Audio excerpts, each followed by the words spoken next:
Meus irmãos, a paz do Senhor, tudo bem com vocês? Meus irmãos, passando por aqui para a gravação de mais um vídeo para o nosso canal. Você que ainda não é inscrito, se inscreva, ative aí as notificações. Hoje, meus irmãos, vamos estar falando aí sobre a sétima lição desse segundo trimestre de 2020 da Escola Bíblica Dominical, que tem por título aí, né, a Igreja Eleita, ok? Estamos trabalhando essa temática, que diga-se de passagem, uma temática maravilhosa, ok? Igreja Eleita, redimida pelo sangue de Cristo e selada com o Espírito Santo da promessa. Hoje, sétima aula, lição 7, que tem por título Cristo é a nossa reconciliação com Deus. Amém? Vamos estar estudando aí de forma sucinta, resumida, esse assunto que, diga-se de passagem, muito interessante e riquíssimo em detalhes e profundidade. Ok? Fica ligadinho aí, porque esta aula promete muitos mistérios para nossas vidas. Amém? Vamos lá. Texto áureo, Efésios capítulo 2, versículo 14 e 15. No versículo 15 aí, somente a parte A do versículo, ok? Que diz assim: porque ele é a nossa paz, o qual de ambos os povos fez um, e derribando a parede de separação que estava no meio, na sua carne, ele desfez a inimizade. Olha aí, a inimizade entre quem? Entre gentios e judeus. Essa parede aqui, meus irmãos, só para fins de conhecimento, abrindo já um parênteses, fazendo uma aplicação, essa parede aqui era a parede que separava judeus e gentios, que isolava os gentios do templo, do culto a Deus e etc. Mas Jesus, na sua carne, ele desfez essa parede, derribou ela. Para quê? Para que os gentios pudessem ter acesso às coisas de Deus. Hoje os gentios eles entram na presença de Deus por intermédio de Cristo. Lembrando que já não é mais gentio, aquele que se converte, mas sim povo de Deus adquirido, nação santa, ok? Sacerdócio real, povo adquirido, ok? Sacerdócio real. Então logo nós aprendemos também com isso aqui, meus irmãos, com esse texto, ou com esses textos, melhor dizendo, que Deus não tem dois povos, três povos. Deus só tem apenas um, porque Paulo ele é enfático em dizer que de ambos os povos ele fez um. Ele uniu judeus e gentios por intermédio do corpo, que é igreja. Ok? Então, por Cristo, que é a cabeça, e pelo corpo, gentios e judeus se congregam, ok? Se funde, vamos dizer assim, formando um só povo. Não é mais dois povos. Os judeus não é um povo de Deus isolado da igreja. Por judeus, fazer parte do corpo de Cristo, eles têm que se converter, para eles se enquadrarem nesses versículos aqui, ó, de Efésios capítulo 2. Caso contrário, eles não são povo de Deus, porque Deus não tem mais de um povo. Deus só tem um povo só. Porque de ambos ele fez um. Ele derribou já a parede de separação. A inimizade ele já desfez por intermédio do sacrifício de Cristo na cruz do Calvário. E é esse sacrifício que constitui, né, a igreja, que faz de ambos os povos se tornar um povo só. Por isso Deus não tem dois povos, Deus só tem um povo. Ok? E isso eu falei com muita propriedade, meus irmãos, com toda humildade e simplicidade, eu falei no vídeo anterior, ok? Na lição 6, eu falei de forma mais esmiuçada sobre esse assunto, que Deus não tem dois povos, e sim um. E esse texto aqui ele é claro em dizer isso, ok? Quem ir contra isso não está indo contra mim, mas sim contra a palavra de Deus. Paulo está dizendo que o povo de Deus hoje é a igreja, ok? É a igreja de ambos os povos. O que ele quer dizer com isso? Tanto judeus como gentios, que envolvia todas as nações ao derredor ou ao redor de Israel, hoje em Cristo se constitui um só, ok? Um só povo. que é o povo de Deus, que é o corpo, que é a igreja. Ok? Mas vamos lá. A narrativa do antigo quadro desolador dos gentios, Efésios capítulo 2, versículo 11 ao 12. Irmãos, só uma ressalva, eu estou me utilizando aqui do livro, tá?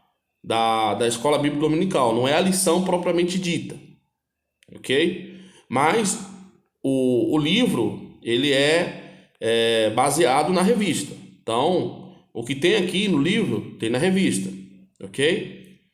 Logo, nós estamos aqui adentrando a introdução, podemos dizer assim. Mas uma introdução mais apurada, mais detalhada, ok? Continuando.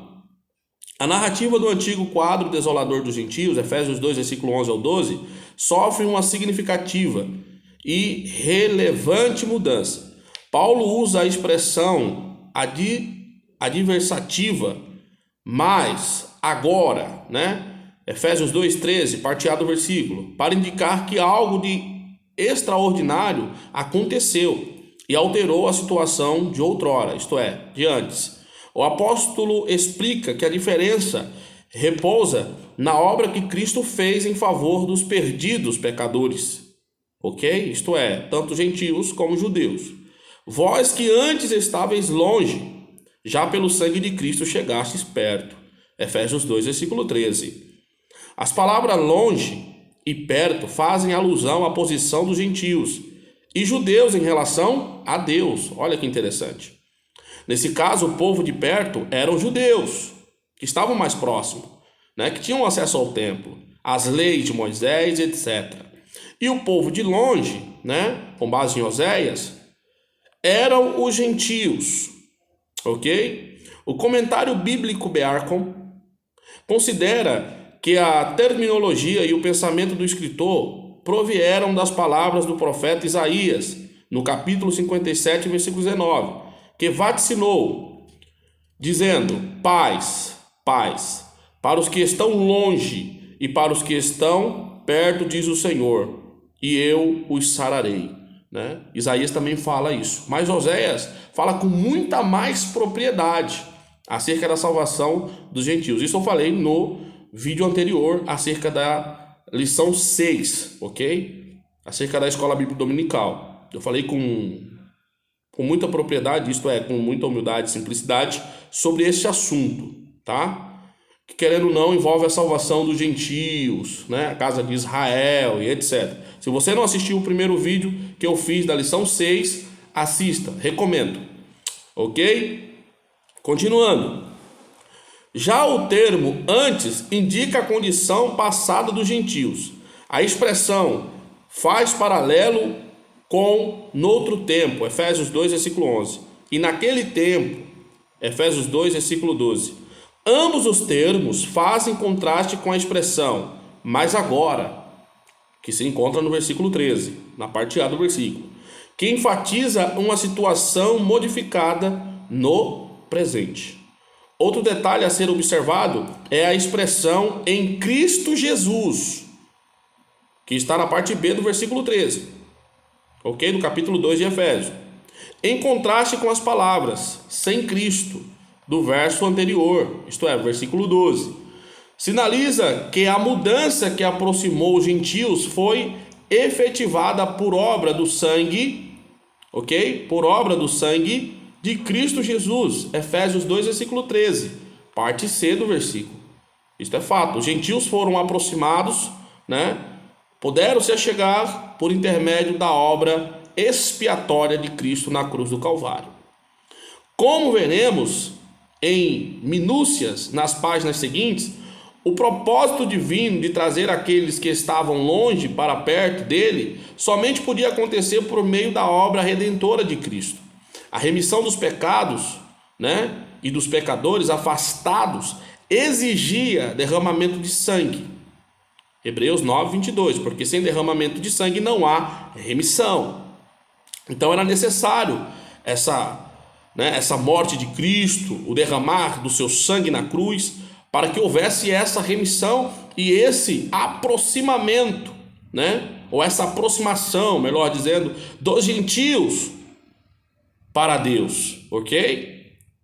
Fazendo parte assim então do corpo, que é a igreja, tá? Então era necessário esse derramamento de sangue para que os pecados fossem remidos, tá? Então era exigido o derramamento de sangue. Hebreus 9, 22 vai falar com muita propriedade a esse respeito. E foi o propósito de Deus quem idealizou o plano da redenção por intermédio do sangue de Cristo. Efésios 2, versículo 13. Para tanto, era necessário, por meio da cruz de Cristo, efetuar o ministério, da reconciliação, desfazendo com ela as inimizades. Capítulo 2, versículo 16 de Efésios. Olha aí.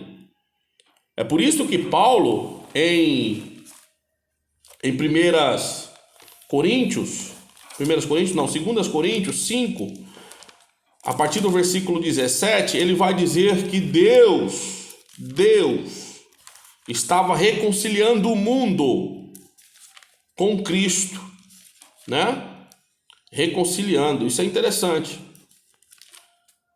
Através do quê? Do sangue, das suas palavras, do evangelho, boas novas, que é o poder de Deus para a transformação de vidas, tanto de gregos como de gentios, né? Ou melhor, tanto de judeus como de gregos, que é gentios, tá? Olha o que Paulo vai dizer aqui, ó. 2 Coríntios, abre a sua Bíblia aí, capítulo 5, versículo 17 a seguir. E assim, se alguém está em Cristo, é nova criatura. As coisas antigas já passaram, né? Eis que se fizeram novas. É uma tradução mais antiga, né? Então pode ser que esteja diferente aí na sua Bíblia. Ora, tudo provém de Deus, que nos reconciliou consigo mesmo, por meio de Cristo, e nos deu o ministério da reconciliação. Olha aí. Além de Cristo ter esse ministério, ele distribuiu e ortogou aos seus apóstolos, aos seus enviados, daí o significado da palavra apóstolo, enviado, né? Esse ministério, que é o ministério da reconciliação, que não é somente dos apóstolos, mas também de toda a igreja. Nós temos esse ministério, que é de trazer pecadores aos pés de Cristo, aos pés do nosso Deus. Por meio do quê? Por meio do ministério da reconciliação.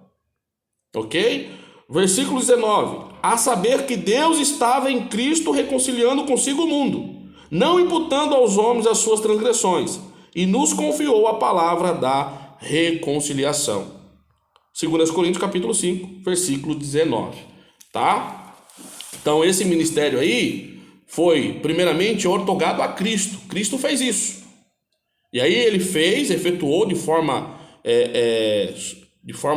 fantástica, né? Com muita maestria, e depois ele disponibiliza, ele dá esse ministério aos seus enviados, aos seus apóstolos que ele escolheu. E os seus apóstolos ortoga isso à igreja. A igreja tem esse papel, ok? Esse ministério da reconciliação, que é de pregar a palavra, né? De ensinar as boas novas, ok? De anunciar a salvação em todo o mundo.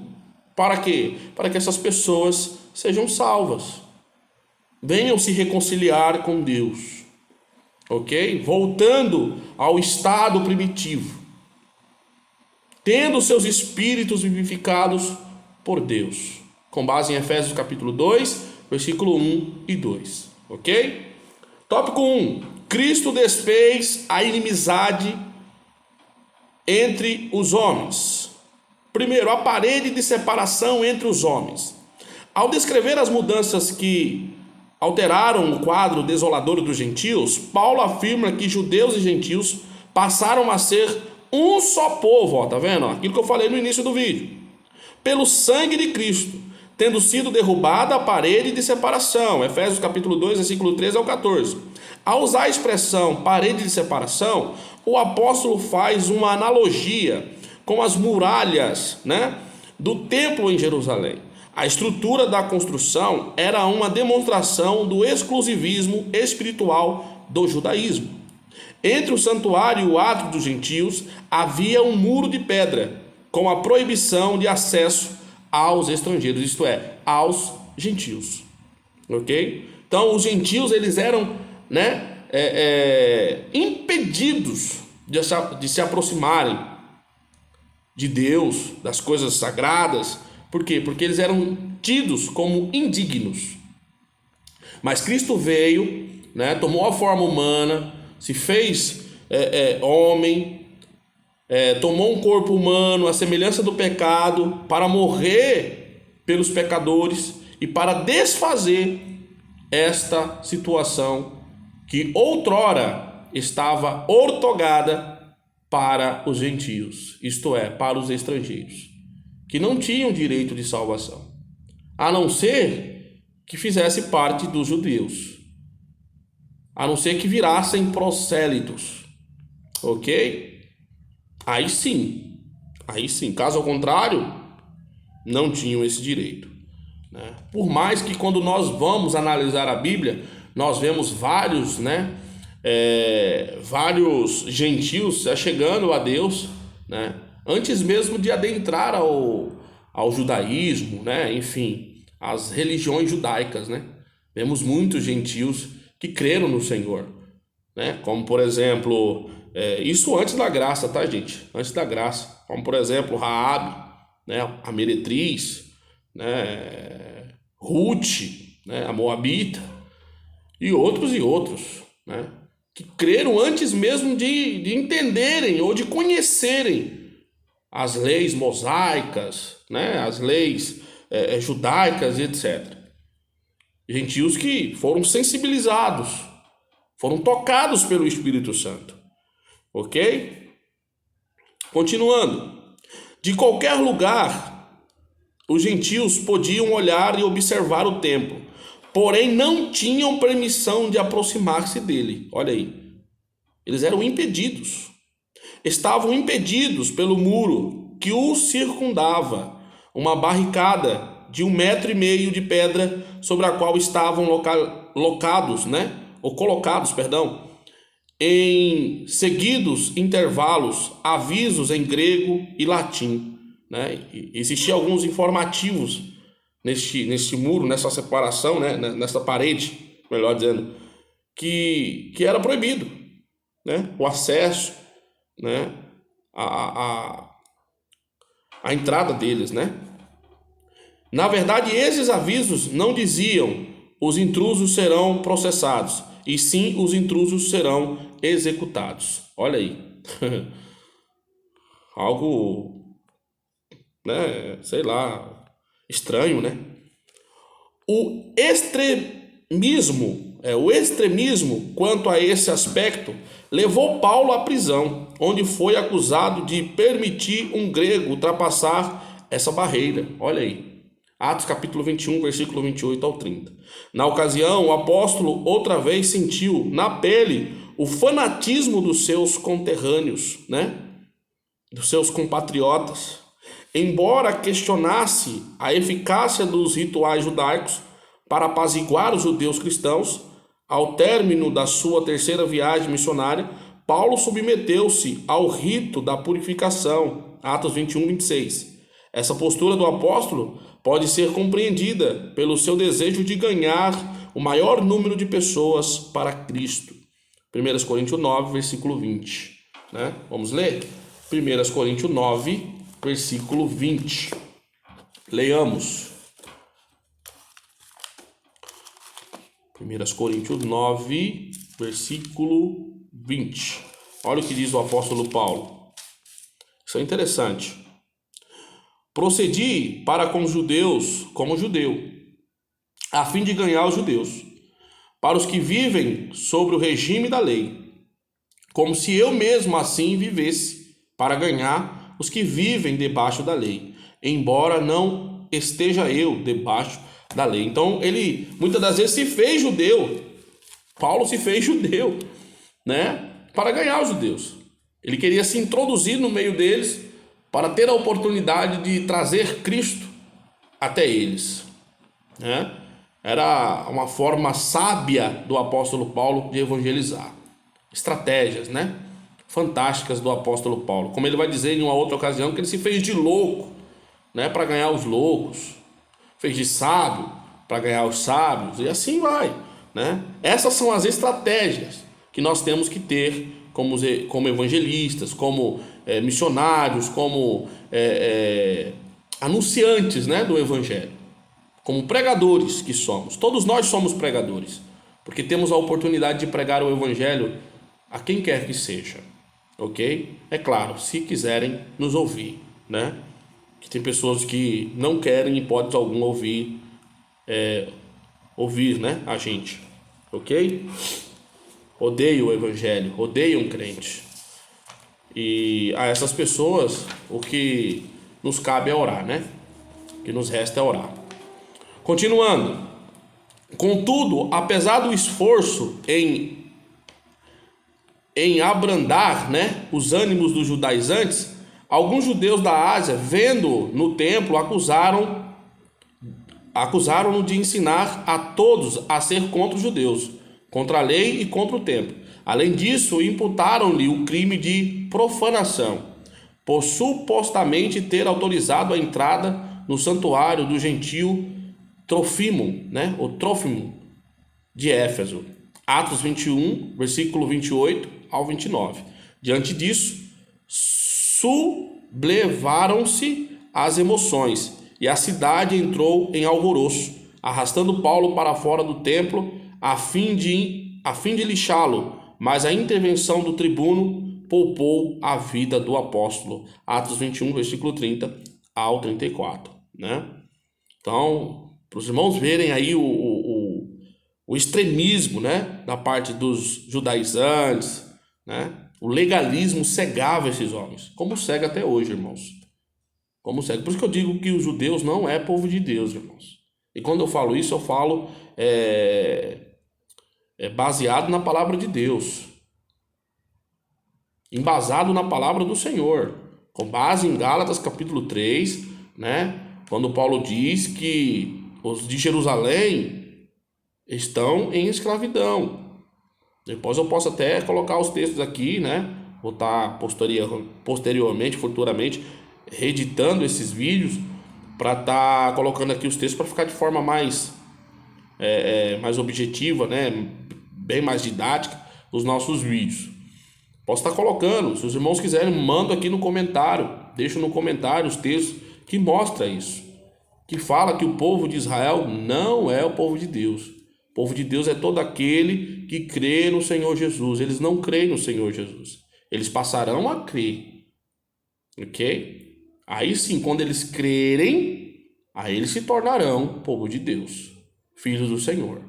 Caso contrário, é negativo, ok? Ponto 2, a derrubação da parede da separação, né? Essa parede ela foi derrubada pelo Senhor, ok?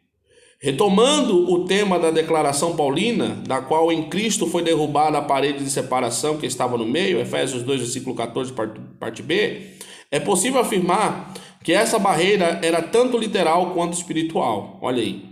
É literal, não no sentido histórico de um muro de pedra deixar de existir fisicamente, mas no sentido de terem sido revogadas as restrições que outrora foram o propósito da sua construção.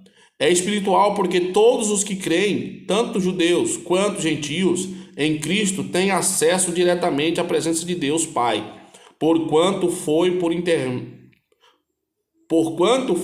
mérito da cruz de Cristo que a divisória foi rompida, da qual o muro era um símbolo de separação, né? Assim como o véu também. O véu foi rasgado, ok? Por causa daquilo que Cristo fez na sua carne, isto é, pelo seu corpo entregue por nós e pelo seu sangue vertido nos flagelos da crucificação, a inimizade e a barreira foram desfeitas. Em Cristo deixamos de ser indignos, forasteiros, né? E de ser alienados das promessas messiânicas. Na nova aliança, não há mais impedimento de aproximação à presença do Deus único, santo e verdadeiro. Pertencemos à família de Deus, por causa de Cristo. Judeus e gentios têm acesso ao Pai em um mesmo Espírito. Efésios 2,18. E ainda, conforme ensina o escritor aos Hebreus, não existe mais razão para os gentios temerem a terrível sentença da muralha escrita em grego e latim. Os intrusos serão executados, pois agora temos ousadia para entrar no santuário, pelo sangue de Jesus, pelo novo e vivo caminho que ele nos consagrou. Louvado seja o nome do Senhor. Hebreus 10, versículos 19 ao 20. Ok? E quando nós lemos Romanos 5, versículo 1 a seguir, nós vemos que pela justificação que ele nos proporcionou por intermédio do seu sacrifício na cruz do Calvário, hoje nós temos paz com Deus e temos também acesso ao trono da graça. Hoje você, gentil, outrora gentil, melhor dizendo, né, que não é judeu, sentia excluído das coisas de Deus, hoje você pode entrar na presença de Deus a qualquer hora, em qualquer momento. Por quê? Porque você tem um sumo sacerdote que intercede por você diante do nosso Deus. Louvado seja o nome do Senhor. Então hoje você tem acesso ao trono da graça por intermédio de Cristo Jesus. Então hoje você pode entrar na presença de Deus em qualquer lugar, como disse Jesus. Eis que a hora vem em que os verdadeiros adoradores adorarão ao Pai em espírito e em verdade. Em qualquer lugar que você esteja, você pode dobrar os seus joelhos, ou em pé mesmo, não importa, e adorar a Deus, entrar na sua presença, ok? Porque você tem o mediador entre Deus e os homens, a saber, Jesus Cristo, o homem. 2 Timóteo, 1 Timóteo capítulo 2, versículo 4, se eu não me engano. Ok? Você tem o mediador. O interessante é que a palavra mediador significa aquele que faz a ponte, aquele que liga. Daí vem a palavra religião, né? Que vem do latim religare, que tem o intuito, ou o sentido, perdão, de ligar o homem com Deus, né? O sentido da palavra religião é ligar o homem com Deus. E daí a verdadeira religião, né?